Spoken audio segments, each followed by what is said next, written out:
Welcome back, everybody. It's Sarcasm Speaks. It's been fucking, I don't know, almost 2 weeks, maybe like a week and a half since we've actually recorded an episode. It's good to be back. Again, you guys have no idea, but yeah, it's been in our timeline. It's been a while. So we have, I'll throw this up front here. Obviously, you should know this by now, but you're going to have a very golf-packed podcast today. So if you didn't know, Bob was in Pebble Beach for the last week, which is why we recorded a bunch. And as we are recording right now, we are heading to the third playoff hole for the RBC Canadian Open. So in the rain, in the Canada. rain. So you got Tommy Fleetwood and Nick Taylor. Neither one of them are particularly adept at winning. Fun fact, Nick Taylor won at Pebble Beach. He did. Oh, wow. I think 2020 he won. So here we are. It's like the clash of the stories, right? It is a Canadian going to win in Canada for the first time since 1954, or is Tommy Fleetwood going to win his first PGA Tour event? And it's like both. It's like when me and Vinny bet on opposite sides of a football game. It's like, yeah, only death and destruction is going to happen there. So if we break in with random, oh my God, what just happened? It's the golf game. But putting that on the back burner for now, let's get to Pebble. So how was it? I guess is a good way to start out. Pebble's awesome. I'm fucking not happy to be back. I did not want to have to leave. Yeah. So you stayed in Monterey. So yeah, right? so we flew to San Francisco, drove just under 2 hours south to Monterey, and we stayed 2 nights in Monterey, which Monterey is pretty cool. I think 2 nights is probably about good. It looks like an old seaside town. So like there's 2 wharfs, which are like kind of almost like carny shows at this point. Like they're just straight up tourist traps. Yeah. Or at least Fisherman's Wharf is a straight tourist trap, because all it is like, it's like 4 candy shops, 6 restaurants, 2 t-shirt stores, and it's just fucking people everywhere. Like, yeah, so it's like Myrtle Beach. So it's like it definitely has a hint of Hampton Beach to it, because I've never been to Myrtle, and I know Myrtle is just like Hampton Beach on steroids. Yeah. Except instead of like 2 t-shirt shops, there's fucking 30. Yeah, there's a million. So Monterey has like the 2 wharfs. There is like a little downtown area. There's also Cannery Row. Cannery Row, again, is just it's a walk along the coast from the downtown to the aquarium.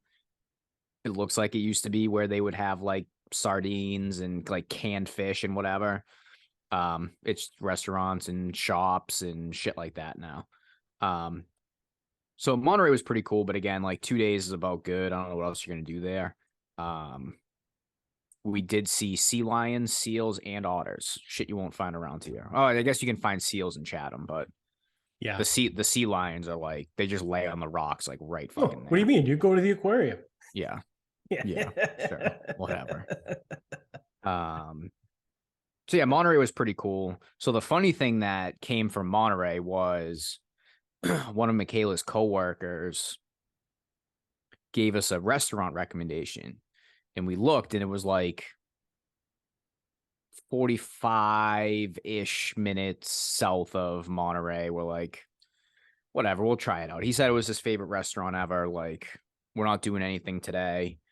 So we'll go. But first we did the 17-mile drive at Pebble. So we weren't on site yet. But 17-mile drive goes from Pacific Grove all the way down the coast through the Pebble Beach properties and kicks you out like in Carmel. So that was pretty cool. I mean, you're driving around the coast. There's millions of mansions. The main attraction there is the Lone Cypress, which had a little bit of Plymouth Rock into it. Like the Lone Cypress, it's first of all, it's not that big. It's not that far away. I wasn't that impressed by it. And there was another cypress pretty fucking close to it. So little like it's a crazy view and everything, and but like the lone cypress, I don't know, a little overrated. Then there's like some ghost trees. We didn't stop at the ghost trees.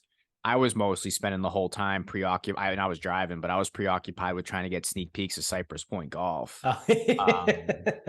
So we did make a wrong turn at one point to get. So we pulled into something, and I thought I could see Cypress Point, but it's the Cypress Point lookout, so you can't see the golf course at all. Oh, So yeah. we took a wrong turn leaving that. So I did pull around in the Cypress Point like parking lot, Yeah. or where where peasants can spin around. So 17-mile drive is pretty cool. Like again, it's pretty impressive. So then we decide, all right, we'll make the drive. We'll go to the restaurant, and we're making our way down. It's a straight shot. It's just like Route 1 down the fucking coastline. Yeah. Do you know anything about Big Sur, California? I know it's in California. Okay. So the restaurant was in Big Sur. Now, if any of our California listeners are listening, Which we do have a few. or anyone that's been to Big Sur, is probably like sitting here. I had no idea what it was. I thought it was just a place. And let me pull up the Wikipedia for Big Sur. So Big Sur is a rugged mountainous section of the central coast of the U.S. state of California between Carmel and San Simeon, where the Santa Lucia Mountains rise abruptly from the Pacific Ocean. It is frequently praised for its dramatic scenery. Big Sur has been called the longest, most scenic stretch of undeveloped coastline in the contiguous United States, a national treasure that demands extraordinary procedures to protect it from development, one of the most beautiful coastlines anywhere in the world, an isolated stretch of road mythic in reputation. There's another. It is among the top tourist destinations in the U.S., comparable to Yosemite National Park, but with considerably fewer services, less parking roads, and related infrastructure.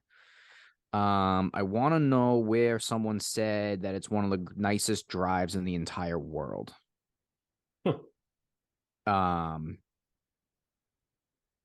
So someone said somewhere, I don't know, one of the most beautiful coastlines anywhere in the world, and isolate. Yeah, okay. So this place is as apparently it's as popular as Yosemite National Park, which is Old Faithful, right? Yeah. Yep. Okay. We ended up there by accident. So when we drove from San Francisco, we drove like in a valley, and it's like, oh, wow, that's kind of impressive. We drove the 17-mile drive on the coast. Pretty cool. Yeah. And then by accident, we're driving fucking south to this restaurant, and I'm driving on the way down. So to my right is the ocean and a fucking cliff, and to the left is this massive mountain range. Oh, wow. Which for a guy who doesn't like heights, Yeah. white knuckled that drive a little bit. Yeah. So so obviously we're driving it, and I'm like, wow, this is pretty impressive. Like the view, the mountains, like having the ocean and the mountains both right next to you. Yeah. And I'm like, that's pretty cool. A little bit of a nerve-wracking drive. Like it's windy, it's one lane each side. People are fucking passing you. I'm like, I don't know how the fuck you're driving that fast on this road. I don't know how you do it. Fucking chaos. But we go to the restaurant, we eat there, and again, it's like you look out from the restaurant and all you see is just these cliffs and ocean and mountains, and it's like, I'm like, wow, this is really impressive. So then on the way back, Michaela drove, so I'm like Googling. I'm like, where the fuck are we? Because it feels like we're in the middle of fucking nowhere. Yeah. And we are. Like Big Sur is like nothing. Yeah. It's like it's the road. I think it's like a few campsites, a few state parks, like a few state beaches, like shit like that. But like, and then that's it. That's like it. So it's like anyone that's ever been to Big Sur knows Nepenthe. That's where we ate, or Nepenthe. That's where we ate. Everyone knows it because it's like one of fucking 4 restaurants.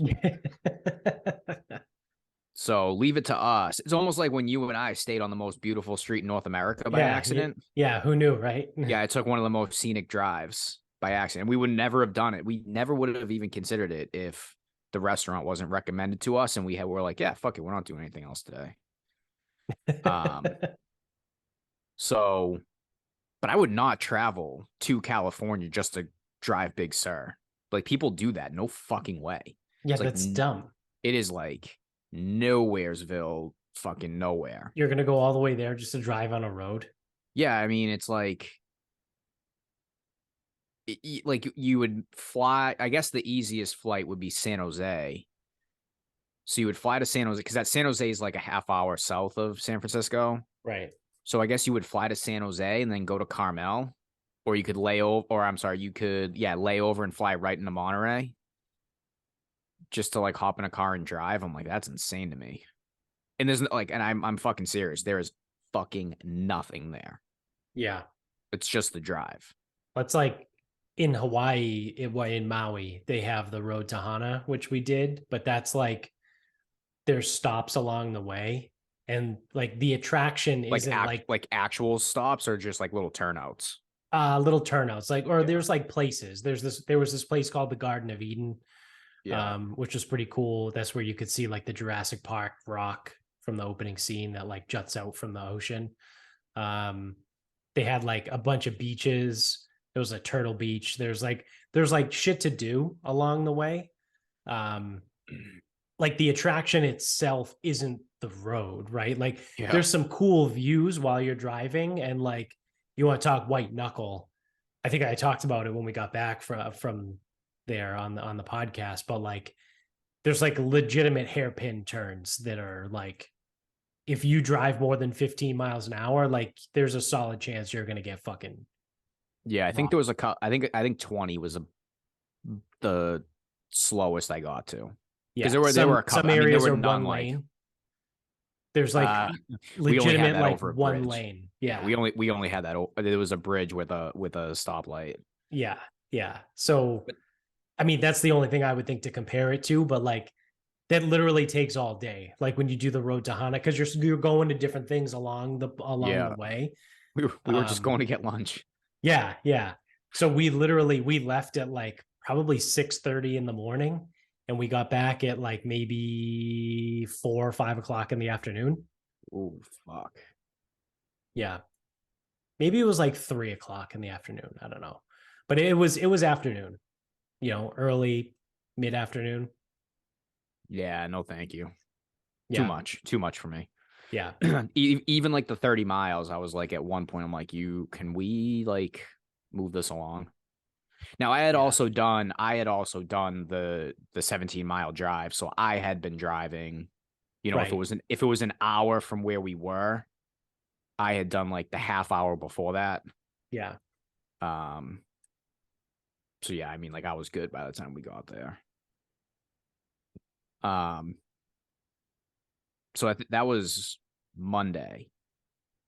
So then Tuesday we moved over to the property and we had already driven through it with the 17-mile drive because the 17 I mean, it cuts right through. Like, and I haven't been to many resorts, but whether it's golf or not, so I can't really like say that this is like normal or like isn't. But like, you pull in to like what is going to be like the area. Mm-hmm. And it's like the entrance for the lodge is on the right. There's like a little market on the left. You see like parking spaces. And then like Pebble Beach entrance is just right there. Oh, wow. It's like it's just there. Yeah. Yeah. It's just there. Just hanging out. It just shows up. And then when you go past that, the par 3 course is on your left, which is it just kind of in the middle. It's like in the middle of the property, kind of. Then you go up, you take a right, and you follow 17-mile drive again. So you see a little bit of the golf course as you're driving away, and some of the houses and shit. But it's just like it's almost like it kind of just shows up out of nowhere. It almost strikes me a little bit like a welcome center type thing, where it's like people are slowing down, people are parking. There's a stop over there. There's a stop over here. It's just the nicest welcome center thing ever. Right. Right. Um, and then it's like behind the gates is this course. So on Tuesday, so originally we were supposed to stay at Spanish Bay, the inn at Spanish Bay, which is on the other side of the property. We had gotten a call actually when I was at Nepenthe, which cell phone service was minimal, quite Yeah. minimal. And a representative from Pebble Beach was like, "Oh, we want to offer you a complimentary upgrade to Casa Palmero." What the fuck is Casa Palmero? Yeah. I'm like, it's the lodge and it's Spanish Bay. Like, what the fuck is this other thing? So we get back, we look at it, and it's a little more centrally located. The room they offered us was a courtyard suite. So not only was it a little bit bigger, it had its own jacuzzi, private Fuck jacuzzi. yeah. So we take it, and then they're like, "Oh, we have some other complimentary stuff that goes along with it." So we got the free upgrade from Spanish Bay. The complimentary services at Casa Palmero. Free valet. They will put you in the golf cart and drive you wherever you want, like on the site, or at least to get you to another shuttle. Yeah. Yeah. Which run all the time. Breakfast delivered to the room. Now it wasn't, you can't get like an omelet or anything, but it wasn't just like muffins and cereal either. Right. Right. So you like put in like a little order and then they bring it to you in the morning whenever you want.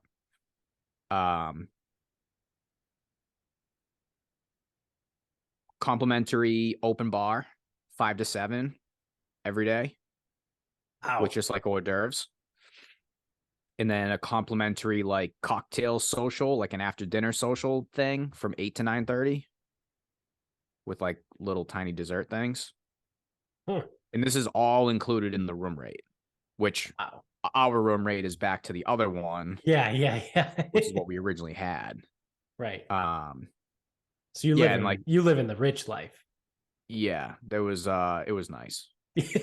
I think the regular price for that room is like $2,100 a night, Ooh wee. and we did not pay that. Yeah.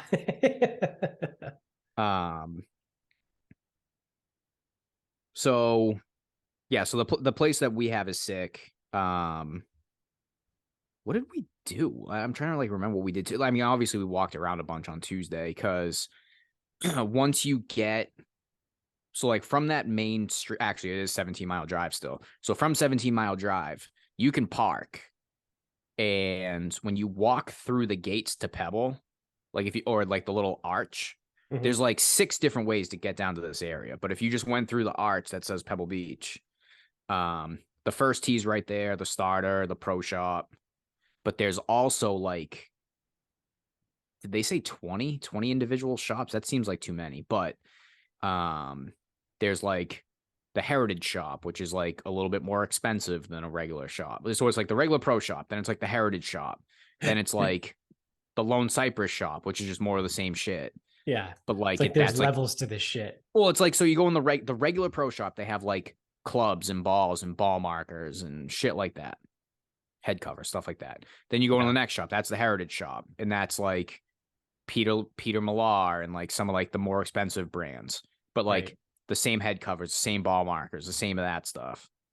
So if you leave the Heritage Shop, you go down those stairs and it's the Lone Cypress Shop, which is more like your Nike and Adidas, still Pebble Beach stuff, and like same ball markers, same head cover. Like, Yeah. like the ball markers, the head covers, like that stuff doesn't change, except there is some expensive stuff. Like if you want like a fucking $200 head cover, you can get it. Fucking Yikes. $400 fucking shoe bag. Jesus. But then you move into like, there's like a woman's only shop. There's a woman's open shop. There's like an outfitter shop, which is more like everything. There's like a, not like an antique, but more like a collectible shop. There's a jeweler. So it's like, it's all these little shops and they just make an L around the putting green. Oh, wow. So it's like, you're walking underneath like the roof thing. All these shops are on your right, and directly to the left is the putting green. Yeah. So, Yeah. and Huh. that's where like the Wall of Champions or the Wall of Major Champions is, whatever. Um, yeah, so on Tuesday, I think we shuttled over to Spanish Bay for dinner because we had reservations over there because we thought we were staying over there. And like all the food was good. I mean, the places are fucking unbelievable. Yeah. Um, like every one of them. So Wednesday is the day where things started to get fun. Wednesday I played Spyglass. Yes. So from all intents and purposes, Spyglass is the hard one. It is not as regarded as Pebble. So I actually drove over there because their range so Spyglass is more so like the traditional like just golf course that's like anywhere. Like their pro shop is small, very unassuming. Um their range is right behind their spot. Their putting green is right there. Yeah. And it's a little ways away from the property, so like it has its own parking lot and you don't have like yeah, people can go in the pro shop and people can go putt, but like no one's just like walking around like any of that. Yeah. No one's being a tourist at the fucking Not at course. Spyglass. Yeah. Yeah. Um, and it's not. I mean, it's like a 3, maybe a 5 minute drive, maybe a 5 minute drive because it's all like stop signs and shit. Yeah. So it's a 5 minute drive from like that visitor. Really from my hotel, but whatever. Um, so I go to Spyglass. I drive up there. I go to the range. I'm putting, and this is gonna be the first. So this is the first time I'm taking an actual local club caddy. I've had people caddy for me before, but one was my financial advisor, and another was like a friend that like he's a good player, and he actually did do some caddying, but it was just like he rolled out of bed and came over to Easton Yeah. Country Club with me. Yeah. Yeah. Like Yeah. he asked me if he wanted me, and I'm like, yeah, man, if you want to do it, you go share. Um, so I've never had like a local club caddy, whatever. So I'm in a group with 3 other people, father, son, one other dude. And so I have my caddy that I'm walking single bag caddy. Another caddy is taking the 2 bags, the father and son, but Yep. he's driving their cart with the 2 bags while they walk. And then the other caddy is walking, but he's not carrying the bag because the dude's wife was just driving the cart. Like she was out with us just driving the cart and it's cart path Yeah. only, but Yeah. um so little bit of action, going on because now Yeah. the There's now the a lot of moving pieces. a lot of moving pieces. And when you have the cart, it's cart path only, both courses year round. Right. So it's like the caddies are always carrying like those 2 caddies, they're always carrying like all this random shit because it's like, you hit a wedge to the green, but he's got your putter, you hand him the putter, so he still has the wedge and he's, using the wedge to line up putts. So it's like hanging Yeah. on to that. Then he goes up to the tee and he's like, I don't exactly know like their systems and whatever, but like they do it. It's kind of interesting to see how they do it. Yeah. And then the other thing too is like there's no like one way to be a caddy at these places. Like I'm sure there's a couple rules. Like, all caddies need to do this, all caddies need to do that, whatever. So my guy has been caddying there for 31 years. Oh wow. So a little bit older. Yeah. Looks like something fucking happened to him. Like his fucking left eye was all fucked up. But like 31 years. And again, he was carrying for me. Yeah. Didn't use a laser, didn't use a yardage book, and he kept it so fucking simple for me. Like the That's first awesome. hole's like a downhill par 5. He goes, think we're a little far to go for it. I go, bro, I am not going for it. I go, all I see is bunkers over there. He goes, okay, 180 straight ahead. I'm like, all right, hit it. Perfect. Yeah. He goes, then we get up to our ball the next time, and I saw the sprinkler head. It was like 98. He goes, 105. I'm like, okay, 105, flare it out. Not his fault. Whatever. Go clean that bunker. Yeah. But like all day, he was just giving me yardages, just like no yard, whatever. He only gave me one bad one. And it's because the 8th hole, the green is actually being renovated. So it was a temp. Oh, He goes, 120. I go, 120? He goes, yeah. He's like, 100. We're uphill in the way, 120. Like, okay, 120. I'm like, we're way closer than that. I go, I yeah, I I, I know yeah, we are. He goes, left of the pin, 120. I go, left of the pin, 120. Got it. Launch it 25 yards long. I'm yeah, like, fuck. But it's a temp green anyway, so I don't really give a fuck because I'm not putting yeah. this thing. Because it's Right. not even like they picked a flat spot to put this green. There is no flat spot. So Yeah, there is a massive like tabletop to this yeah, temp green. So I'm like, no, we're moving on here. Um, but then, there's other guy, like one of the other caddies, he's only been caddying for 3 years. He definitely uses like the laser. And like even I would listen to the process and I'm like, I don't know if I love that because it's almost like, hey, give me the yardage or don't. yeah. Who I guess it would come down to like beforehand, like who's deciding what. Right. Because I told my guy, or you can just give me yardages and read my putts. He goes, okay. So Yeah. that's what he did. He gave me yardages and he read my putts. Yeah. So I shot 79 at Spyglass. The greens are small. They for sure are. But there's also plenty of room off the tee at both courses, really.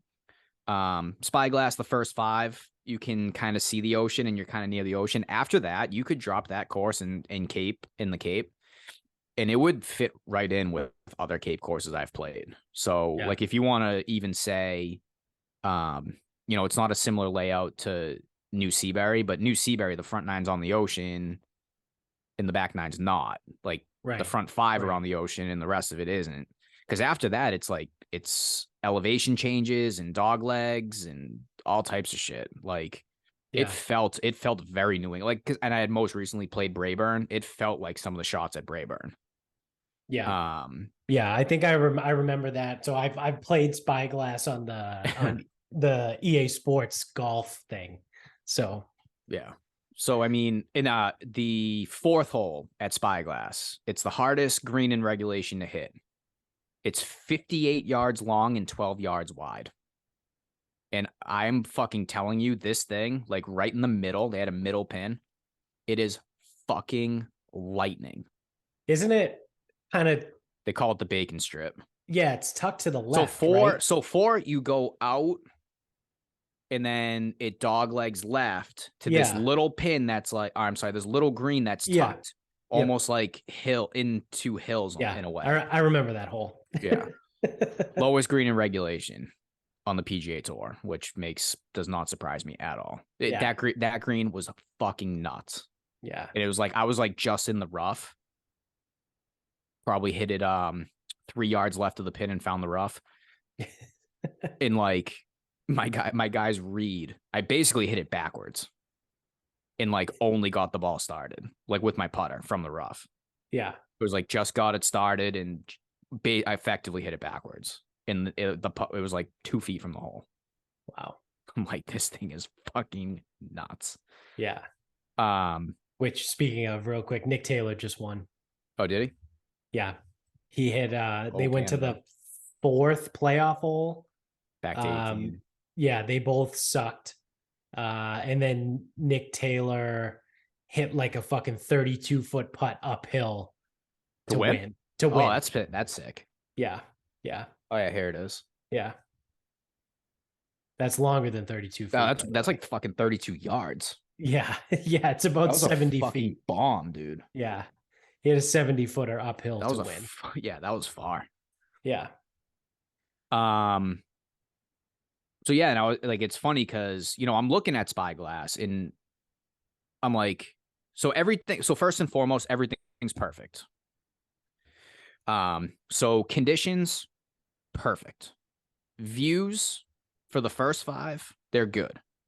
If you're looking for ocean views from Spyglass, after the first 5, they're not there. It's a, parkland, whatever course. But like, it's not tree lined, but there are trees. Like you're playing a normal golf course from here on out. Right. tons of elevation change. The bunkering is pretty fucking severe. The greens are small, so it's like you miss a green. Like, dude, I missed a green and I had like a 6-yard bunker shot. I'm like, I Yeah. did not miss by that much. Yeah. If I had hit that ball from 165, if I had hit that to 18 feet, I would have been ecstatic. Yeah. But no, because I think it's a 6 green. It's wide at the back and it's got this little tongue that comes up the middle, and the pin was in the tongue. So I'm like, fuck me. Um, so yeah, a couple like some small greens. You can hit some good shots and you're hitting bunker shots, whatever. Um, again, more elevation change and sloping and bunkering than I would have expected because I didn't play the Yeah. video games. I was gonna say I remember one of the holes was a short par four that would be drivable for the pros, but it's a dog leg left and it's massively uphill. So Um, it's not drivable, really. so the second hole I hit a hybrid off the tee, and then I had to hit a 138 shot from like 120. Um, I Yeah, think it turns a there's bunkers in the front of the green, I think, or there's one on the right side of the green. there could be two. I know two's real short, and again it was hybrid, so I probably played like 315. Yeah, And it played way uphill. that could be the hole. That could be two. I'm trying to think. I'd have to six, seven, eight. Eight's eight used to be the hardest hole, but the green's being renovated because I guess they're gonna have the U.S. Senior. No, I'm sorry, U.S. Senior Open. I think they're gonna have, Yeah, and 4 days at Spyglass they don't have any pin locations, so they had to redo the eighth green. yeah. They only have like 1 day of pin locations because when you play the pro-am, it's the same pin. Yeah. Okay. Um, but eight was hard because it went. Maybe it wasn't crazy long, but yeah, it went out and up the hill like a little dog leg left. Could have been eight. Yeah. There Um, was one hole too where the fairway was like a fucking NASCAR bank from right to left. Like everything fed that way. um, Kind of a little bit downhill too. so I'm trying to think of something like dramatic. It might not have been super dramatic. Like I know like the seventh Yeah, hole, it's in Tiger Woods it's in a video PGA game. Yeah. 14, right? It's not the new one because Yeah. Spyglass isn't in the new one. So this was in the video game that came out in 2013. So Yeah. I Cause I know mean, seven's a par five. It's got water. graphics could be a little bit to play there Yeah. too. It's got water short left of the bunker. If you hit it down the right side, it'll move left. Um, but yeah, I mean, it's like Spyglass is just like, it's just it's really solid. And then it's like, I think 16, I think it was 16. 16's a really fucking hard hole. Like it's got the tree in the middle of the fairway. Does that sound familiar from the game? Yeah. Okay. So it played about 440 from the tees I played. I played 65, 600 yards or so. And the tree's in the middle of the fairway and it's got to go left to right. You could go straight, but you're going to have a mile in. And then, so I hit a driver. I hit it left to right. I hit the fucking ball perfect and I still had to hit a hybrid to the green. So it's like, out of the 36 holes I played, it was the only one that I sat there and I go, I don't know if this hole needs to be this hard. Like I don't. I think you could Yeah. move even the tees I played up 20 yards. And then you're dealing with a much more like reasonable ask. Right. But again, if you're gonna play 36 holes and only one really, really like asks you to hit like a really like two, say perfect shots, so be it. Yeah. Yeah. Um, so yeah, I mean, I thought Spyglass was good. I liked my caddy. Other than that, I mean, it's fucking good. It's just a really fucking good golf course. Yeah. But its cousin on the other side, Pebble, has the views. So Yep. I don't know which one's a better golf course. I actually don't know if I can really split those hairs, but Pebble's got the views that are just fucking insane. Yeah, dude, it's the same. And not to be cliche, right? But like the pictures don't do it justice, I would imagine. You know what? Because like, The pictures do 7 justice because 7 there's so because I think yeah, Michaela might have asked me. She goes, "Is that everything you thought?" I go, "Actually, kinda," because there's yeah, been so many videos and so many pictures. It's got to be the most photographed golf hole in the world. yeah, Um, six caught me. yeah, I was really impressed with the 6th hole, yeah, but I'll get to that because me and her played the hay in between yeah. Spyglass and Pebble. So the hay's the par 3 course, and I was just looking at that like I thought it would be something fun for the two of us. It allowed and so obviously I wanted to play it as Yeah, again, if it was up to me, I would have played Pebble twice. I would have played Spanish and money wouldn't yeah, have been a thing. Like I would have yeah, been fucking yeah. like but like it was just me and her going. This was not like a golf buddies trip. Right, So, right. but I looked at it, I'm like, I want to play the hay. And I don't think it's unreasonable for her to come out there with me because it's short. She doesn't have any clubs. She doesn't have to hit any shots. All she has to do is putt. Yeah, So I think our tee time was 10. Nobody there. Like no one. yeah, Like perfect. So we're not playing with anybody. That's fine.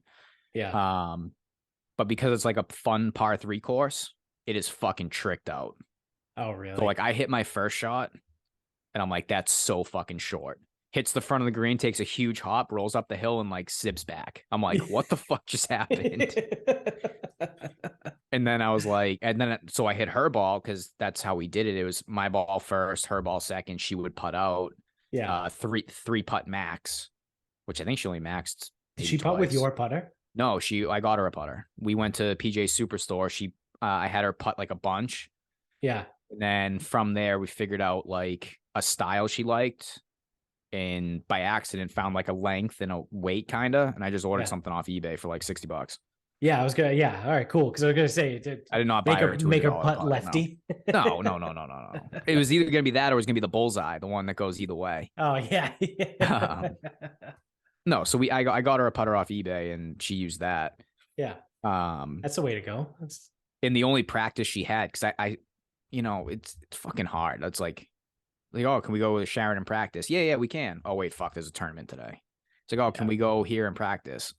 Didn't get to it. Yeah. Tuesday, hey, we'll grab our putters. We'll go down to the putting green. Didn't do it. Yeah. Wednesday after Spyglass, we'll go do it. Nope, didn't do it. Yeah. So the only putting she did was the little practice putting course at the hay. It's like, again, tricked out. It's fucking crazy, like up and down and fucking whatever. But yeah, we went through that once. She maybe rolled like 5 more and then we were onto it.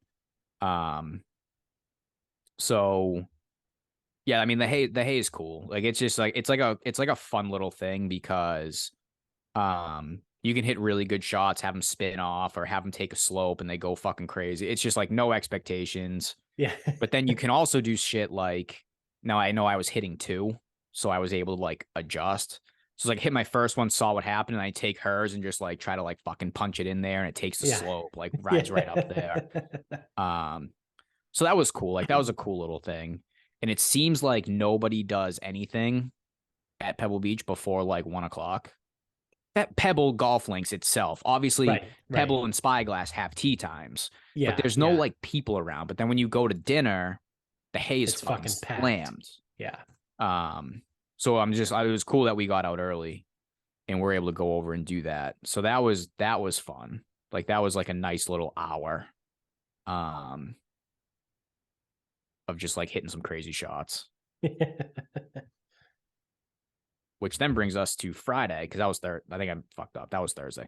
Friday, Pebble Day. So the practice area for Pebble is actually a little. It's actually up the street and whatever.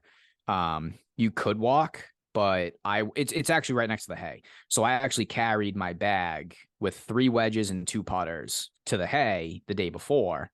And I'm like, this isn't heavy, but like this is annoying because it's like all uphill. Yeah. So I'm like, I'm not walking Uphill both ways. in the snow. Big Sur on the way. Yeah.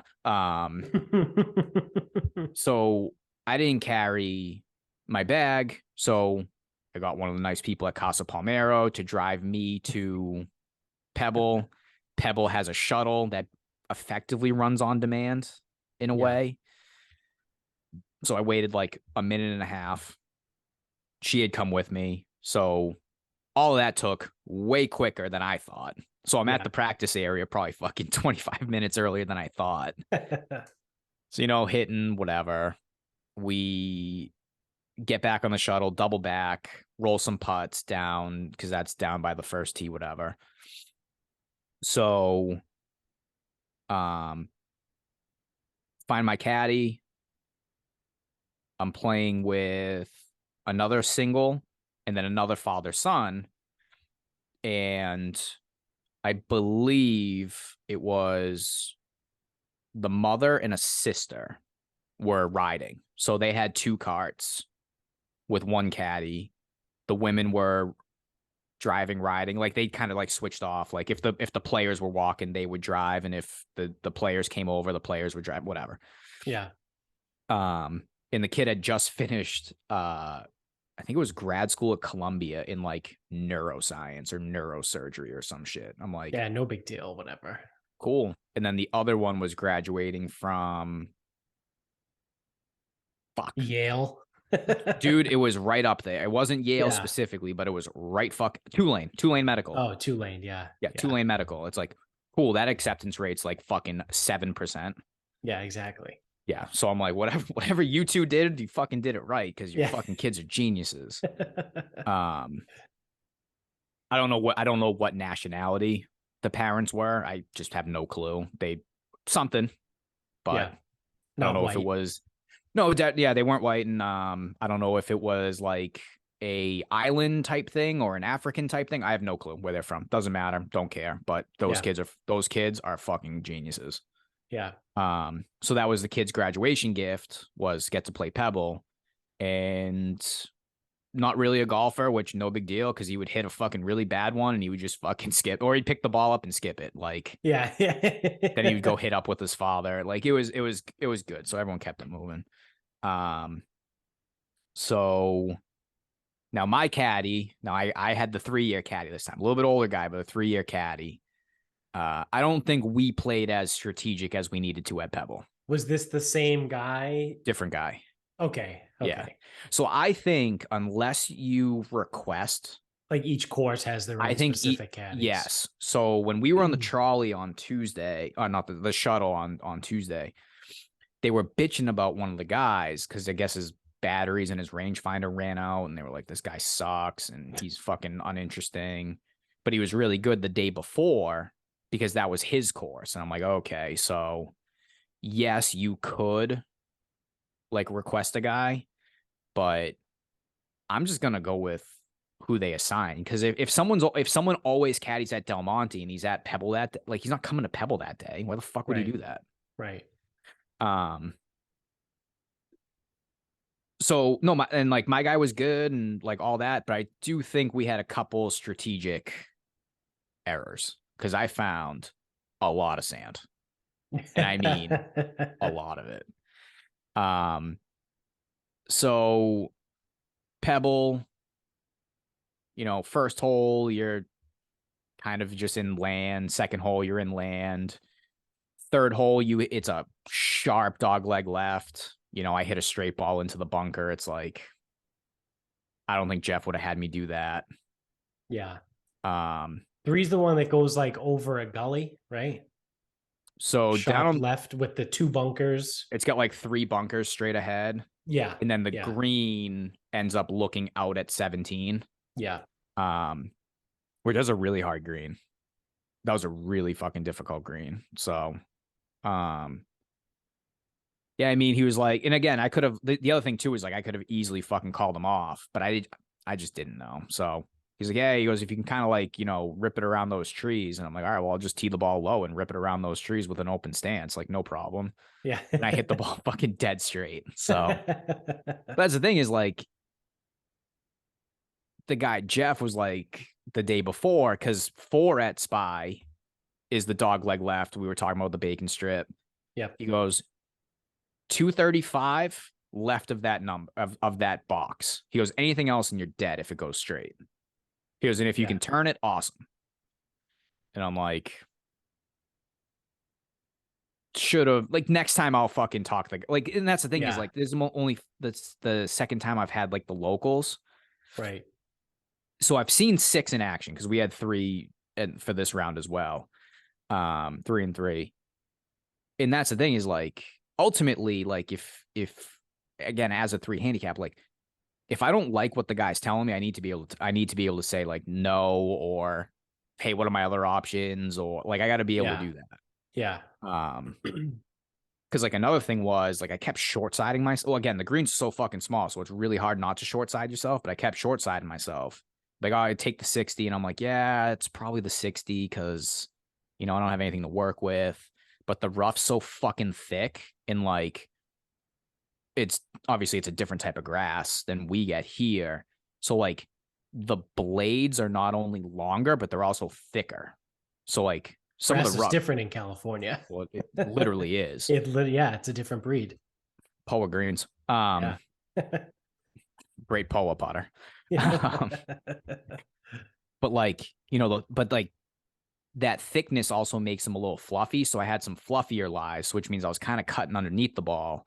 I'm like, I needed to be taking more club, which normally I would, but the greens are so fucking small that I'm like, oh, I got to get fans, whatever. So my short game in sand was a mess. I ended up shooting 83, and I think I only got up and down like 2 out of 11 times or something. So, it was a little fucking preposterous. So 6 is the par 5 up and over the cliff. Yeah. It's a split fairway. Yeah. So I hit a good one, and, I hit it down by the bunkers. It takes the ground and moves all the way to the right. Yep. And I forget what we had to the pin, 230, 235, something like that. But I got to go up and over this cliff. So it's like, I have to hit my 4 hybrid. And you can't see the pin from down there, right? I could see the pin walking up. So he had come up the fairway to me, and he goes, do you see the pin? I was like, yeah. He goes, do you see that 100 marker? I'm like, yeah. He goes, pick a bush or something in that cliff as your line. He goes, and you need to do it as you walk up because you won't be able to see anymore. Right. I'm like, okay. So I had it. And, 230, if it's all flat, it's either going to be a 3 hybrid or it's going to be a 3 wood, depending on what's happening. But I'm like, I look at him, and he pulls my 3 hybrid. I go, I don't think I can get that up and over. I go, I need the 4. He goes, okay. And then I fucking thin it. Oh, God. So this thing's going screaming for the top of the hill, and I had just hit it high enough. So when I say thin it, I mean like I didn't fucking completely equator this ball. I caught it a little thin. Yeah. So it's going right for the fucking cliff. I'm like, motherfucker, just go. Sky's over it. So we clear the cliff probably by, I don't know, 2 inches. Feet. Yeah. Yeah. Fucking 3 feet maybe. And it ends up like running like right up there. I probably had like 30 yards to the pin. And I'm like, yep. Good thing I took that hybrid because I needed the height. Because I think he had asked me, he goes, 3 wood, 3 hybrid. I go, I don't think I can get either of them high enough. Yeah. I go, I need that 4. And I'm like, yeah, good thing I fucking called you off the other clubs to hit the 4 because I quote unquote needed the height and then fucking thinned it. But no harm, no foul. Didn't get up and down, so made par there. 7, the yardage he gave me was 93. It was a good yardage because a different caddy gave his player 86, and that did not make the green. So I hit the green on 7. A little bit of a back off because they're hitting all over the cliff thing, whatever. Yeah. Hit it to like 15 feet, just missed the putt. Yeah. And then 8. So like 6, 7, 8 are like a pretty like dramatic corner of the place. Mm-hmm. So 8 is a blind tee shot, elevated, and you can't hit it more than 250. Yeah, it's another split fairway with a like fucking ocean in between. Like it's cliff. It's like big nothing. There's a massive gap. Yes. Between 2 cliffs. You are literally hitting off a cliff. Yeah. So It's the shot that Jordan it, Spieth almost yeah, he fucking almost killed took a himself. almost took a tumble. It took a tumble. He almost took a death. Yeah. Um, so hit a low 3-wood, but we're good. Yeah. Roped it in there. I think the ball ran through the green. I hit this big sling and draw that I didn't mean to hit. And I think it just hit the green and just kind of like scooted too far. It didn't get up and down from there. 9 and 10 are fucking hard, man. Those are really fucking hard holes. And like I've heard them say that those holes are hard, and they are fucking hard, dude. Like really hard. Like you have to hit long clubs into small greens with elevation change and hard tee shot. Like fuck. Yeah. Those are two fucking bitch of holes. So then the rest of it, I mean, like the rest of the golf course is solid. Is a little like less to like, think about. 15 was good. So 15 is a short par 4. You hit through a chute and it all goes kind of downhill. And I hit probably the best drive that I hit for the day, thinking it's fucking perfect. And I get down there and Rick's like kind of lurking around a bunker. I'm like, come on, Rick. Like, what the fuck, man? Like, how the fuck am I in another bunker? I go, this hole's not long. Like, why was I hitting driver? Turns out I hit it fucking perfect. But he said that the 100 stake isn't usually where it was because the netting's down for the women's open. So, like, in that netting, you don't hit. So you just go, like, either to a mat or to closest point. Yeah. Apparently, I hit the 100 stick and kicked into a bunker. My ball was running down the fairway. I was like, you got to be fucking kidding me. So, bad luck there. Yeah. Part 17, part 18. So, as far as the shit you see on TV, 6, 7, 8, 17, 18, 1 over. And it was just that one shot on 8 that I gave back. Yeah. Shot 80, shot 83 though. The sand in the short game definitely got me. Yeah, that's tough. Found too many bunkers off the tee and too many greenside. That's tough too. Like when you're in a situation like that too, where like you're going to play Pebble Beach, right? And you're like, fuck, another bunker. You're like, fuck, another, it's like, God I hit damn out it. of so many fucking bunkers. Yeah. Yeah. So many bunkers. And that's why, like, I'm almost like, that's why I'm like, we may have made a couple strategic mistakes. Now, don't get me wrong. On 9, he told me, he goes right edge of that bunker on the left. And he goes, because the ball pretty much draws all the time for me. Yeah. He goes, and he goes, and you'll be golden. And he like walked up, did his thing. And I hit it out of the heel right into the fucking bunker. I'm like, God damn. Because how'd you end up? I go, I hit it out of the fucking heel right where you told me not to. All right. Yeah. So, I mean, that's execution, but yeah. It's still cool just to like, again, be there and see it and all that shit, right? So like Kapalua was great. Like like you said, some of the views, right? Crazy. It's always like, you're just like, holy shit, how is this real? Yeah, it's crazy. Like 6 was fucking insane. Yeah. Yeah, I mean, dude, even when I was playing Spy, I'm like, I don't know how people have anything to complain about. Like, I don't get it. Yeah. Like, how can you go to a place like that and complain? I don't get it. Yeah. Yeah, needless to say, did not want to leave. You could fucking leave me there forever. I don't know what I would do for money and income to afford to play Pebble Beach, but I would have been content never leaving. Yeah. Yeah, just that one little area. The rest of California can fuck off. Well, I'd probably keep San Diego too, but yeah, I think there's a couple of golf resorts that interest me, like Half Moon Bay. Like, so obviously, you're on the first trip, so you got to start planning the second one. Yeah. So it's like Michaela and I were saying, it's like, oh, I don't know if we would go to Monterey for the 2 nights again. Maybe go to Carmel, and then I'm like, well, maybe go right over to Half Moon Bay. You play there. There's an ocean course. Drive down to Santa Cruz, play Pasatiempo, and then you come to property. And she goes, sounds a lot like a golf trip and not something you and I would do. I'm like, yeah. Kind of does, huh? Yeah. Um, Is Torrey's public, right? Torrey's public, Yeah. so you can stay. I think there's a lodge at Torrey Pines, so like you could fly out to San Diego, do the lodge at Torrey, play the north and the south, and move on with your life. Yeah. And they don't charge you an arm and a leg. They charge you a lot, but it's Right. not. Pebble was $750 with a caddy, and then tips are between 70 and $100. So, you know, and then Spy was $590 with the caddy. So, I mean, that just goes to show you how much I just paid. But Yeah. I think Torrey's like $250, and I don't know if you need to take a caddy or whatever. I mean, I would choose like if I'm ever gonna go play these places, I would choose to. Yeah. There's something about it. Like I like having the caddy.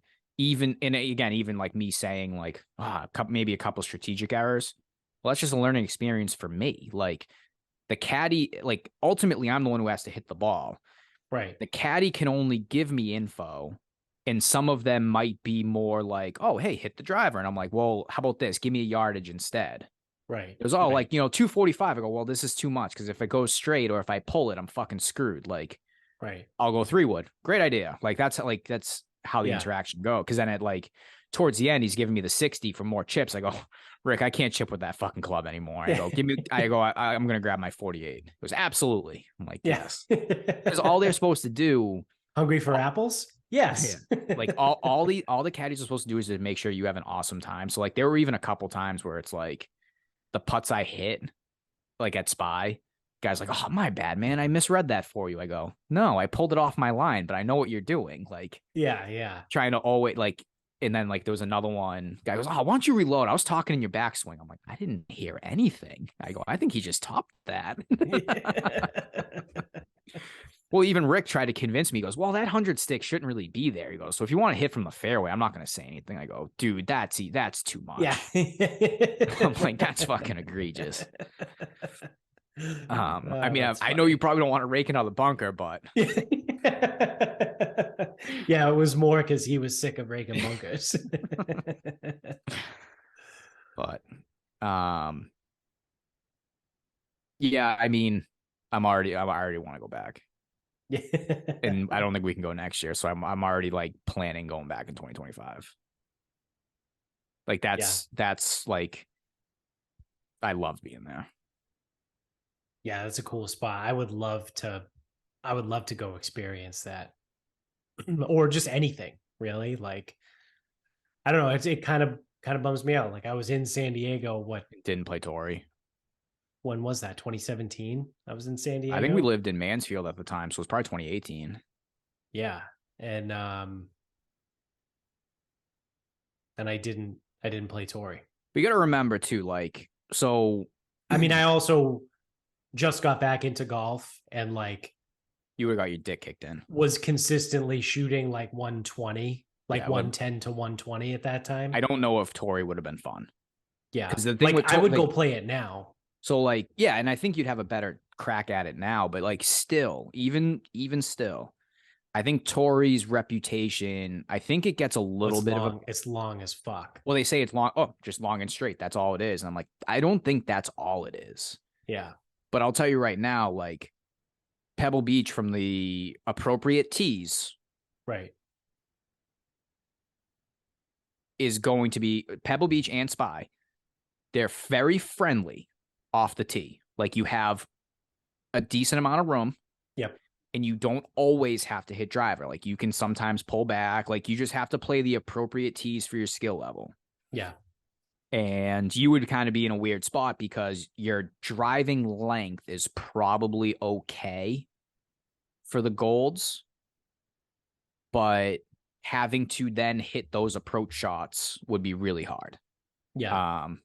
Like I don't know how the fuck I did it. I was lights out from 205 with my hybrid at both places. I don't know how the fuck I did it. Yeah. Like I never hit those shots. Yeah. And then it's like one of the par threes is, 195 carry. So it's like, that's like because some people always think it's like, oh, well, off the tee. I'm like, no, it's not off the tee.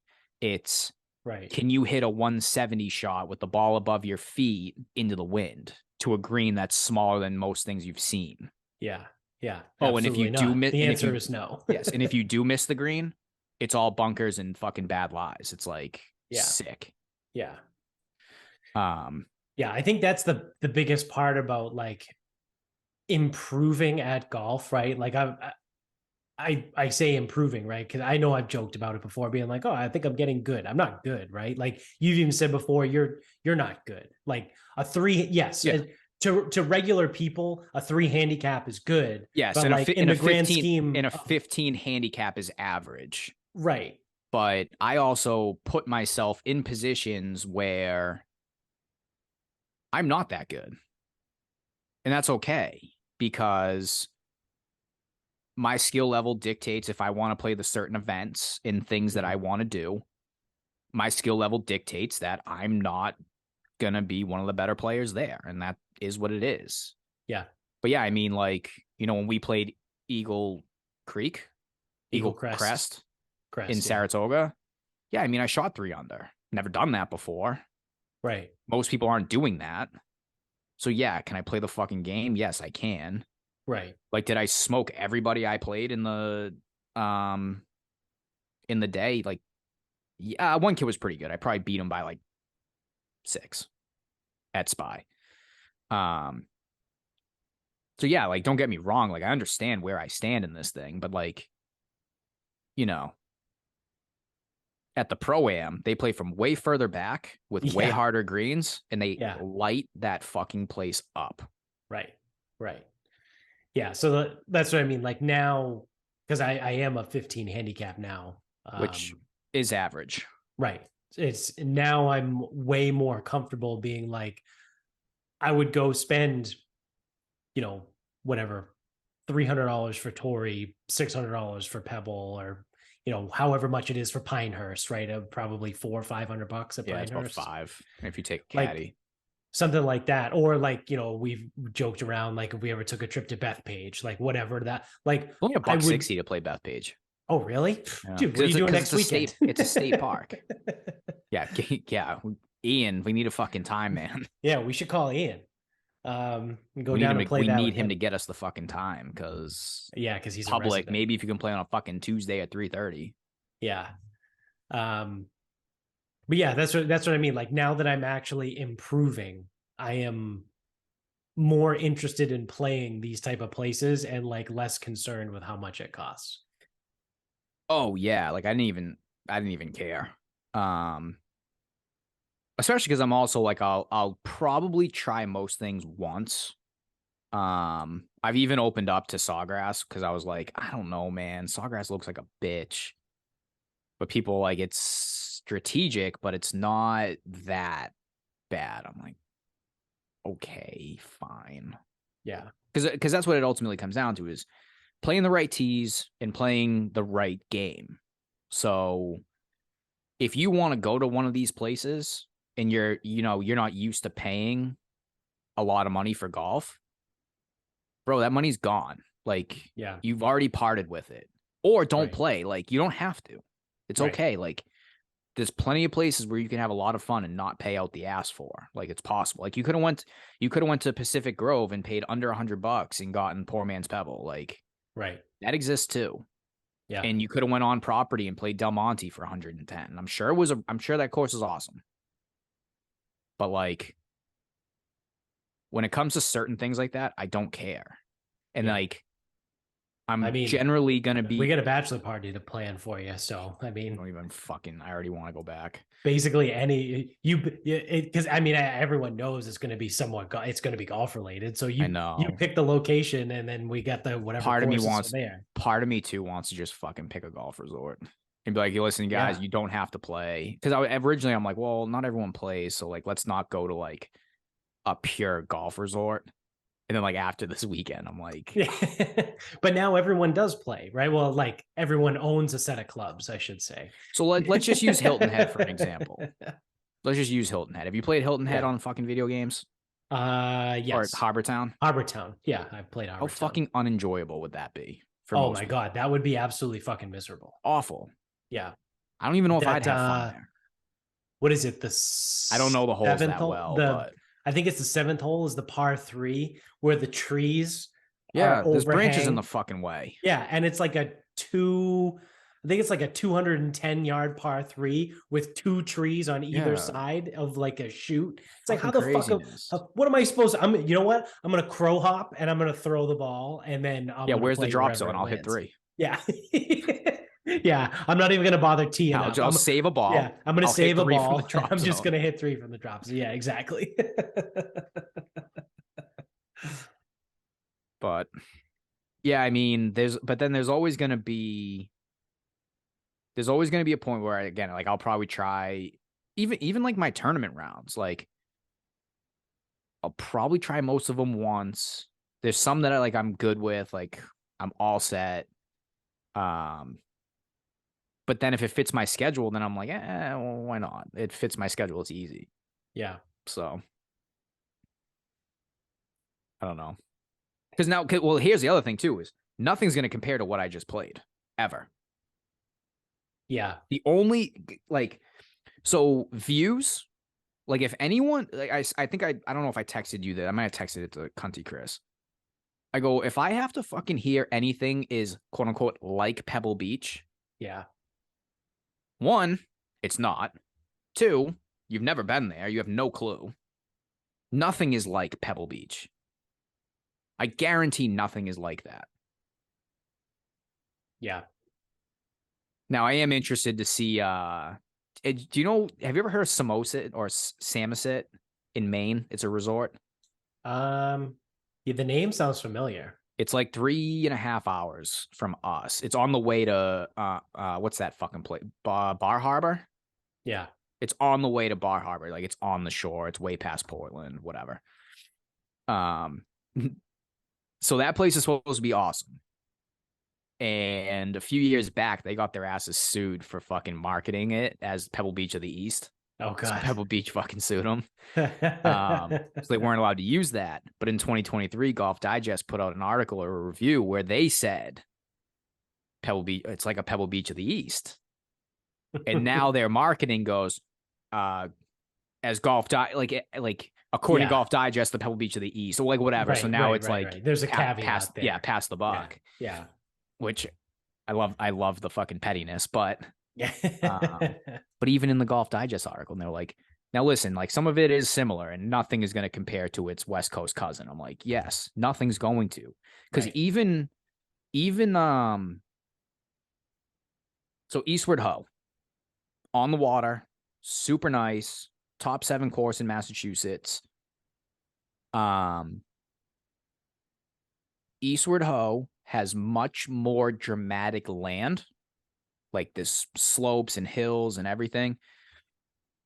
But the views are not even fucking close. And there are ocean holes, like there are holes out there, not even fucking close, like not the same ballpark.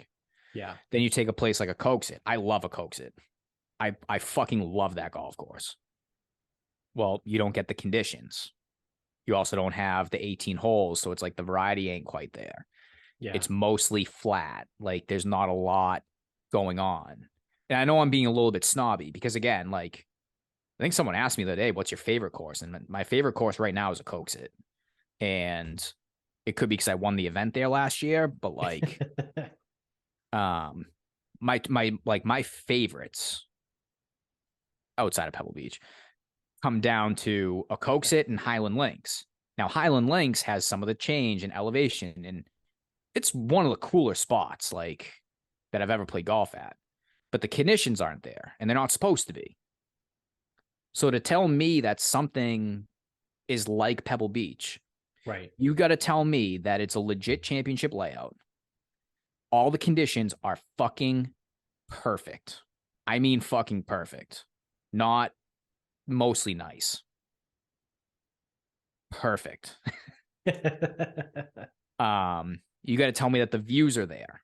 You got to tell me that the actual layout of the golf course is solid.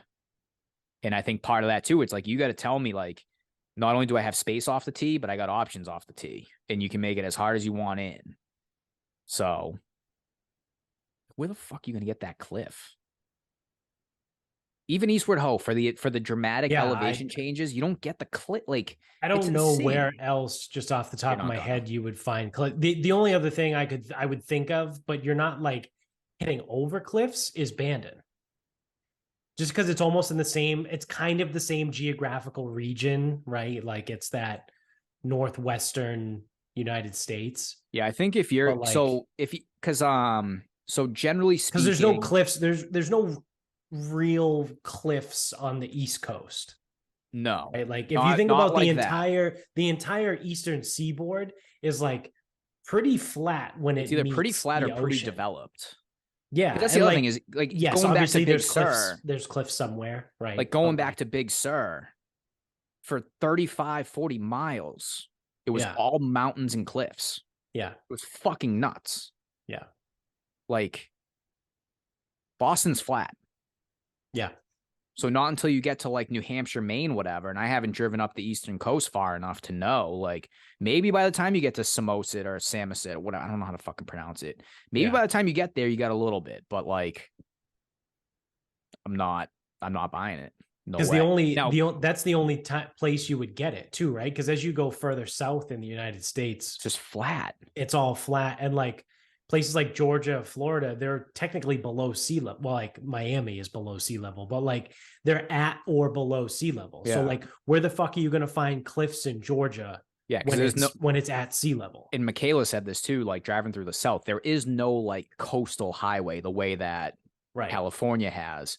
right, And all the elevation change in the South starts to happen when you move inward, right, like the right. Great Smokies, whatever. Those are way Yeah, off the water. yeah. The Appalachian Mountains are more inward, whereas like the Rockies and the what is it, Sierra Nevada range is literally right there. Yeah. Like it's right there. Yeah. It's fucking crazy. Yeah. Um, yeah. I'm unhappy to be not at Pebble Beach right now. Very unhappy. If I could have stayed, I never would have left. I think you would love Kapalua. I think I would love Pebble, and I think you would love Kapalua. Dude, I would because I mean, dude, it's like I mean, you give me a legit ocean course. Because Actually, you there's, give me a I think shitty ocean course, and the I like them. 11th hole at Kapalua is the par three, and it's like a little bit downhill, and it's just ocean. It's like you're on the edge of the island, and then you can see, I think it's Lanai on one side and Molokai on the background on the other. And it's like, I think I'm not even exaggerating. I think I took 15 pictures on that tee box. Yeah, dude, it's there. Yeah, It's wild. Now, Pebble Beach of the East. yeah, I like actually wouldn't, dude. I wouldn't be surprised if the views in Hawaii were a little more dramatic. That wouldn't surprise me. I think Because there's few, well, like kind of like what you said about Pebble and maybe Spyglass is like, so the views at Kapalua are absolutely like breathtaking, but it's not an ocean course, right? Like okay, there's a couple holes that Spy is not an ocean course. like Pebble is. I wouldn't call Kapalua an ocean course. Yeah, Um like you can obviously see the ocean basically everywhere you are because you're also on a fucking island, but like you go inland, right? Like there's yeah, actually a lot of elevation change at Kapalua, and like so when you're up high, obviously you can see the ocean because you're on the edge of the fucking island, but there's really only like a handful of holes that play like into or along the water, and then everything else kind of goes like inland and around. yeah. So like 1, 2, 3 are not on the ocean. 5 runs along it. So like there's a wooden fence and that's a cliff. Yeah. No, I'm sorry. That's 5. 4 up by the green, you're on the water. So 4, 5, obviously 6, 7, 8, 9, 10. 11, you're playing away from it. But if you're standing on the green and you look behind you, it's right there. Still Yeah. seeing it. Same thing on 12. 14, you hit, nope, I skipped a hole. 13. 13, you hit out. So from the fairway, you're looking over everything again. Same thing from 14 fairway. 15, 16, you can't see much. And then 17, 18, you can. So, I mean, it's every bit of an ocean course because I think I had 5 holes where you can't see it. Like, that's simply Yeah. what Coke's it. 1 hole. 1 out of 9 holes. You cannot see the ocean. And actually, you can see it from the tee box. But, so, I mean, it's every bit. I mean, I love ocean courses. Like, Yeah. I haven't played a lot of mountains. I have not played like Tahoe or like Washington, where you have like the Yeah. tall pines. I think I would like to look at those more than I would like to play those. Because again, that means there's a lot of shaping Right. and do this, do that. And I don't like to be told what to do. I like to be told you can do this or you could do this. Here's the trade-off. I like that type of golf. Yeah. Yeah, I'm looking at the layout right now on Google Maps. There's 3, 4, 5, 6 holes along, like actually along the ocean. And again, because of the elevation change and you being on like the edge of the fucking island, you can see the ocean on every hole. But like you're not up against it, except for those like 6 holes.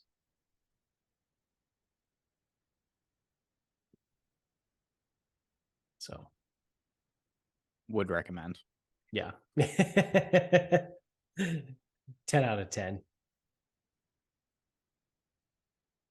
I don't know. We should find a resort for next year.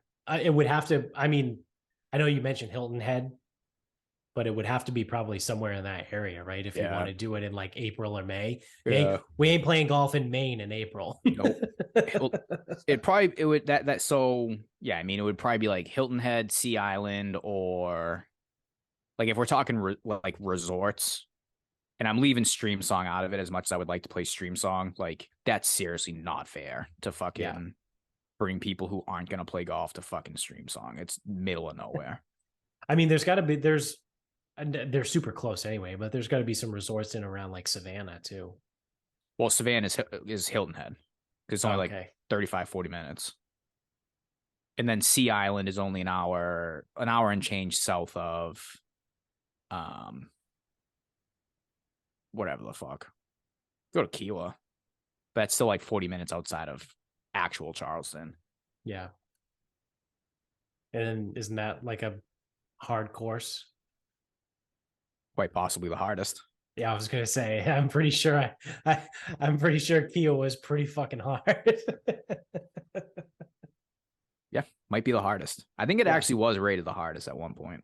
Yeah, because Dustin Johnson won there, right? No, Phil won. Oh, Phil won that one. Phil and Roars. Yeah. Oh, was that the one in 2021? Yeah. Wasn't it there also not? 2012. Yeah. Who won it in 12? Roars. Okay. Yeah. Tough course. Yep.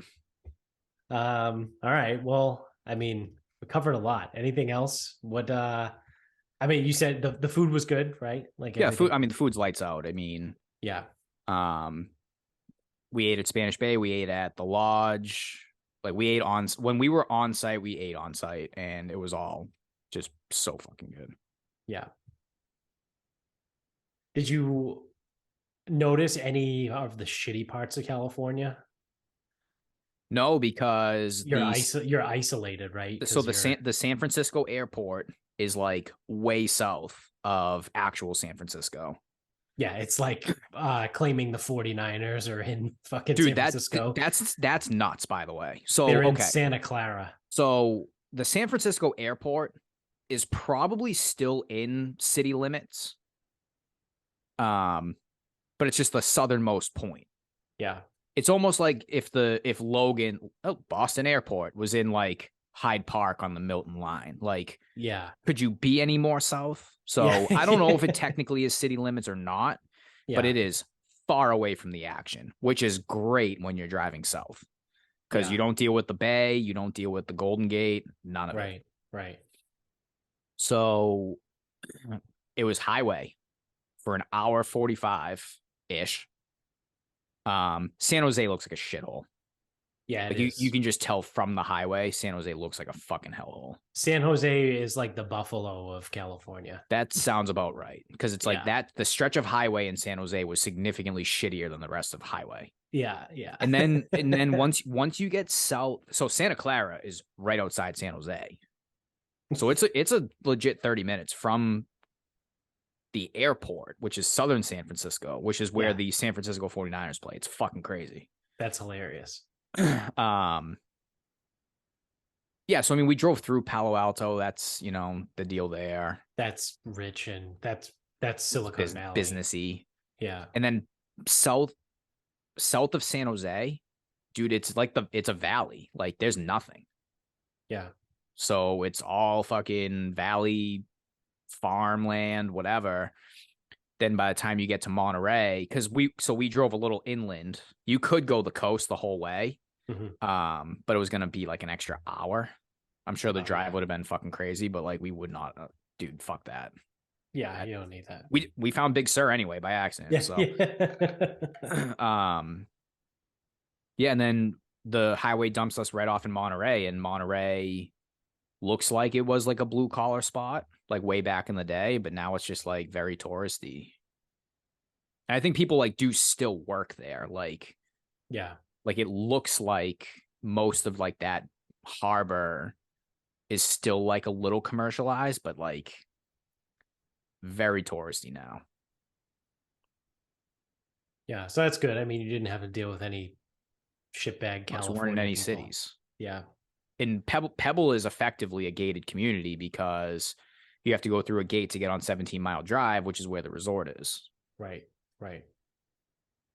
Did you notice any like jet lag with the time change or no? I would imagine on the way back it would be probably worse. So down there, no.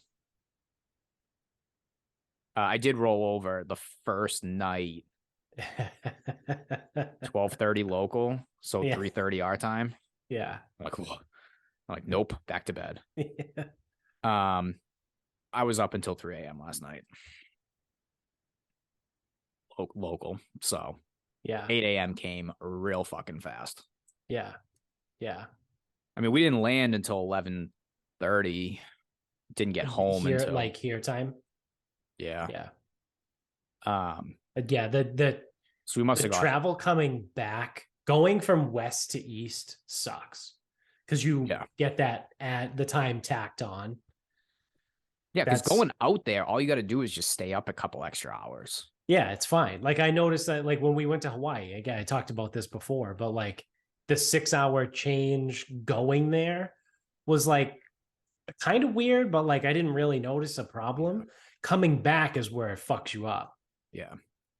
But even then, it's like I was still fucked though, because I didn't stay up till midnight when I was out there. So staying up until 3 a.m., it was fucking craziness. Yeah. Yeah. If I'm up till 3 a.m. tonight, I'll fucking tell you one thing. I'm staying up. I'm going right to fucking work. Yeah. Sleep when I'm dead or something. So, yeah, anything else before we wrap it up? Nope, we can wrap it up. And wrapping it up is going to stay on theme, but yeah. All right, what do you got? So, the reason why Monterey is so terrible is I looked up their average weather.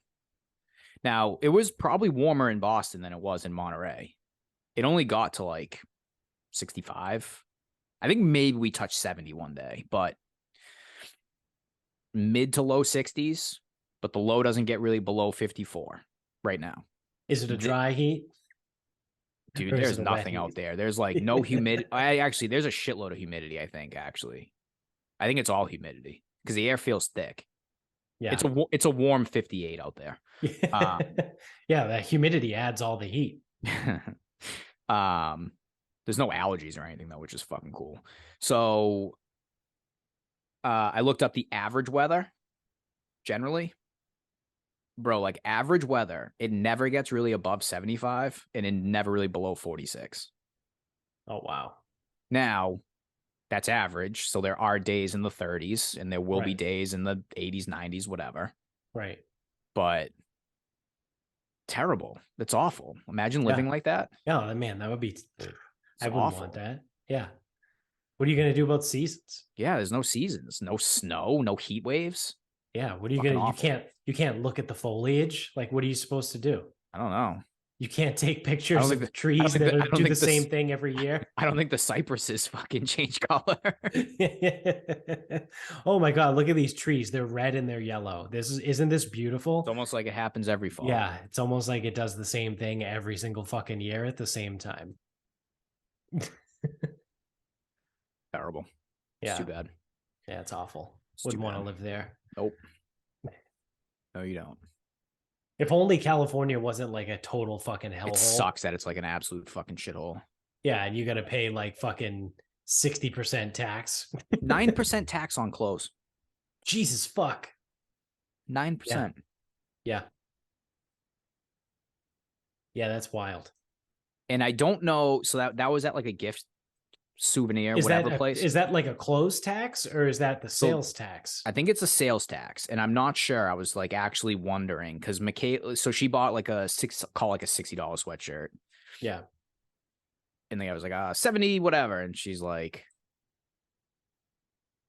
hold on. Like, so she paid for it, whatever, and then like grabbed the receipt when she left. And she goes, what the fuck? She goes, I thought it was like 60 or Yeah. 62, 9% sales tax. So I Jesus. don't know if like some of these like souvenir shops get like a different like tax code or something where like if you went to Walmart and bought a shirt, I don't think they can charge you sales tax on basic necessities like groceries and clothes. Like that's why we don't pay sales tax on that shit. I think Right. like basic human needs, I thought you couldn't pay tax on that. So like clothing and groceries are the big ones, but if someone cooks your food for you, you pay tax. So I wonder if there's something about it being like a gift store or a souvenir store or like souvenir clothing that makes you like pay tax on it. I don't know. Or California just doesn't do that because they don't give a fuck. That's fucking crazy to me. Yeah. 9% tax because you need fucking underwear. Yeah. I wonder if everyone's homeless. Seriously. Yeah, it's fucking wild. All right, so my final thought, I guess somewhat golf related, but I about a week ago, actually 8 days ago, 9 from when this comes out tomorrow, I was golfing with Bill at Brook Meadow Country Club in Canton, and I played the best round of my life. I think I forget what I shot. I think I shot an 88. Yeah, I shot an 88. I absolutely fucking destroyed my lower back in the process. It was cold. It was like 55 degrees and it was like rain, mist on and off. For most of the round, which actually now as a this side tangent, it kind of sucks because I've only played Brook Meadow twice, and both times I played, it's rained. The first time I played it, I played with my soon-to-be brother-in-law. I guess yeah. I mean, it's not. I guess he is my soon-to-be brother-in-law. But I played with him and his buddies, and it was raining so hard. One of his buddies took his shoes off and played the back nine barefoot because I think he was just wearing sneakers. Like he didn't have golf shoes. So he was like, fuck this. I'm playing barefoot. Yep. So it was summer. It was like July or it was summer. I remember it being hot. So it was like hot rain. And it was just fucking, it was nuts. But yeah, so now both times I played Brook Meadow, it's rained. But this was like a 55-degree, misty, rainy day. And playing unbelievable. Like playing lights out. My drives were great. My approach shots were mostly okay. My around the green was lights out. Like I think I made most of my hay in chipping around the green that day. I holed out on one hole and I had at least 3 other holes where I chipped it to within 3 feet for a tap in. So around the green was great. Putting is good. I'm a pretty half decent putter. But yeah, so we get through and we get to, I noticed like a little bit of like tightness in my back, and I'm trying to like stretch and move, maybe around like the 12th hole, but it's nothing like major, right? It's not a problem. It's just like, it's cold, right? So we get to, I think it was the 15th tee, and I go and I tee off on the 15th tee, and it's a massive fucking duck hook. And I feel like not a crack or a snap, but like I feel something in my lower back. And I was like, oh no, that's not good. I'm like, that really fucking hurts. So what do? I continue to play the hole. And then I finished the last 3 holes, right? 16, 17, 18. I just stopped hitting driver off the tee and just kind of like dinked and dunked my way through the last couple holes. And yeah, like I said, shot an 88, but I was like, my back's kind of stiff. It's kind of sucks. Whatever. I wake up on Sunday and I'm like, okay, like it's sore, but like I'm fine. And then Sunday night rolls around and I'm like, oh, this isn't good. I'm starting to get in some like legitimate pain. I'm getting pain down my left leg. And I'm like, shit, that's not good. So I'm like, all right, maybe tomorrow will be better. Right. Because I've tweaked it before. I tweaked it right around the Masters. Remember we went to your place? Yep. That, and my back was like stiff. So I figured same thing, it'll be better in 3 days, because that's what happened in April. 2-3 days and I was fine. So Monday I get up and I'm like, oh, that's not good. I do not feel awesome. I had to go to work. So I had to drive into Cambridge. That drive was not fun, sitting in the car. Tough time walking around. It was like kind of stiff, whatever. Still not unbearable, right? Until Tuesday. Tuesday rolls around and I am fucking crippled. And I'm like, this is not getting better. I go, not only is this not getting better, but like it's significantly worse today than it was like 2 days ago, right? So like Sunday was fine. Tuesday was probably the worst day of the week. I had to leave. I was on site again. I had to leave the site I was at in Marlboro at 10:30 because I almost got stuck in a chair. Like I physically couldn't, like I almost couldn't get out of the chair and stand up. I was in so much pain, like low back and left leg. And I was like, this isn't fucking good. So I talked to my doctor, like going back and forth, being like, hey man, like, can we get an MRI? Like, I don't know how quickly we can get one, but like something's wrong here, like pretty bad. So he goes, I don't have a problem scheduling an MRI, but I have a strong feeling, I forget how he worded it, that your insurance isn't going to want to cover it unless you do some sort of PT for a few weeks and it doesn't get better. And I was like, fuck, all right, you're probably right. So I immediately texted James. I texted you and I was like, dude, I fucked up my back. I just texted James trying to get in. So like Tuesday night, he gets back to me and he goes, I can get you in tomorrow at like 12:30. And I was like, done. Don't care. I had meetings in the middle of the day and I had someone else cover them for me. And I was like, I'm going. So I go to James and I get cupped and he does dry needling and stim with the needles. And well, I guess before that, he did like an assessment, right? Like he did a couple tests, he did whatever he does, put me through some things. And he was like, yep. So you most definitely have a posterior lateral herniation of your lumbar vertebrae or your lumbar disc, right? Your vertebrae doesn't herniate, that's a bone. Your disc herniates. So you got a posterior lateral herniation of your lumbar disc. It's like, it sounds like it could be either the one between L5 and S1 or between L4 and L5. And I was like, well, I blew out the one between L4 and L5 10 years ago, so it could be that. And he goes, yeah, it could be.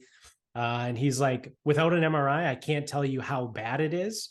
And he goes, unfortunately, especially because you have a previous injury in this area, there's no way for me to tell how bad it is by your pain level.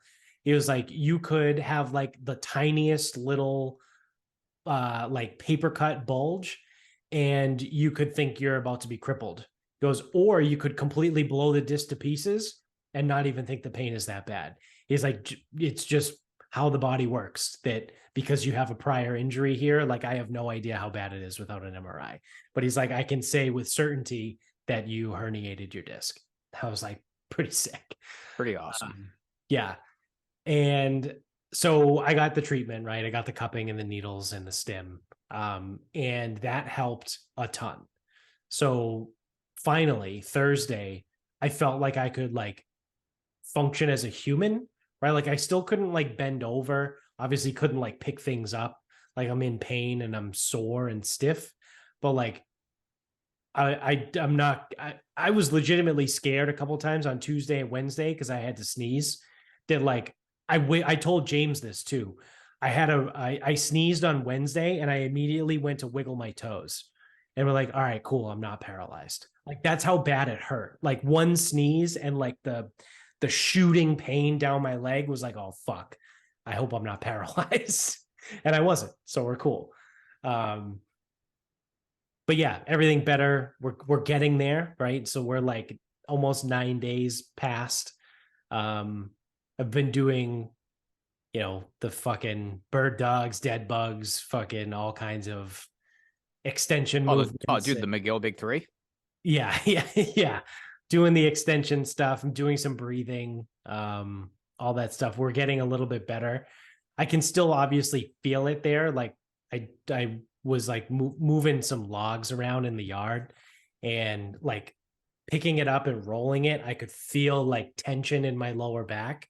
So I'm obviously not fully healed, but like I feel somewhat normal, right? I would say I feel now how I do now, like 3 days after I tweaked it in April, right? So it took me 3 days to kind of heal and feel normal. Whereas like this one has taken me 9 days to heal and feel normal. So still not going to golf this week, which is a fucking bummer. Last week wasn't that upset because it rained almost every day last week. So I couldn't golf. But I'm still not going to golf this week. And I will pick up the clubs again next Monday. Shout out to Nick, friend of the show. We have a charity golf tournament on Monday the 19th. So I have it circled on my calendar. That's the next time I'm going to swing a golf club. So we'll see how it goes. If I have to only hit short irons and putt and chip, then I will, especially if I can chip like I did at Brook Meadow, be fucking lights out, but we'll see. We'll see how it goes. All right. You're going to have to land the plane without me because my bladder is going to explode. All right. We got it. We're out of here. So that's it. Thank you for watching. If you're on YouTube, don't forget to click subscribe, give us a thumbs up, like, rate, review wherever you're at. If you're audio only, you can see a guy takes 2 weeks off and it forgets the spiel. You can get us on Instagram at Sarcasm Speaks Pod. We're on Twitter at Sarcasm_speaks. Facebook is Sarcasm Speaks. The website, sarcasmspeaks.com. Thank you to the sponsors, Moonbrew. You can go to moonbrew.com, use the promo code Jared16159 to get 10% off your order every single time you check out over there. They're great sleep time tea. If you struggle sleeping, take this stuff. It'll help. Trust me. It's helped me. So you can also go to grillyourassoff.com, use this promo code SarcasmPod to get 10% off over there as well every single time you check out. And then lastly, we have mybookie.com. So you can go to mybookie.com, use the same promo code SarcasmPod. They will double your first deposit up to $1,000 over there.